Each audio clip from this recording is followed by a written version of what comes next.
தாவேகா தலைவர் Joseph Vijay Christmas கொண்டாடினார், ரம்ஜான் கொண்டாடினார். ஸ்டார் ஹோட்டல்ல வச்சு ரம்ஜான் இஃப்தார் விருது நடத்தினார். ஏன் பொங்கல் கொண்டாடும்? ஜோசப் விஜய் திமுக என்ன சொல்லுதோ, திமுக கொள்கை என்னவோ அதைத்தான் அவர் கடைபிடிக்கிறார். ஜனநாயகம் தான் கடைசி படம்னு சொல்லியிருக்காரு. கிடையாது. இந்த தேர்தல் முடிஞ்ச உடனே அவர் எப்படி மக்கள் நீதி மய்யம் கமலஹாசன் அதிக திரைப்படம் அதுல எல்லாம் நடிச்சு நிறைய சம்பாதிச்சாரோ அது மாதிரி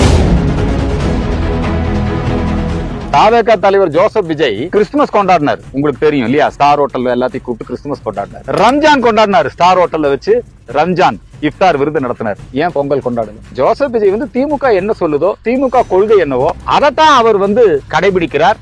நிச்சயமாக அவர் திரைப்படங்கள்ல ஜனநாயகம் தான் கடைசி படம்னு சொல்லியிருக்காரு. கிடையாது. இந்த தேர்தல் முடிஞ்ச உடனே அவர் எப்படி மக்கள் நீதி மய்யம் கமலஹாசன் அதிக திரைப்படம் அதுல எல்லாம் நடிச்சு நிறைய சம்பாதிச்சாரோ அது மாதிரி. அதனால திமுக அவருக்கு அன்கோ நல்லா இருக்குது.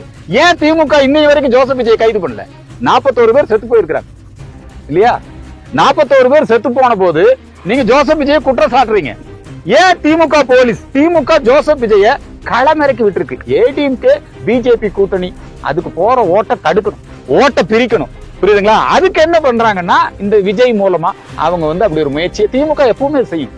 மக்கள் நீதி மய்யம் மூலமா செஞ்சாங்க, இப்ப தமிழக வெற்றி கழகம் மூலமா செய்யறாங்க.